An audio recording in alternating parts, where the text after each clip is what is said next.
घरवा के अपना प्यार दे देंगे हम तुमको इतना।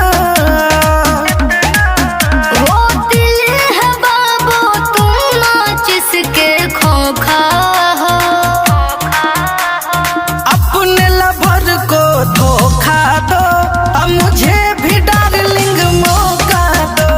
आय अपने लवर को धोखा दो मुझे भी डार्लिंग मौका दो।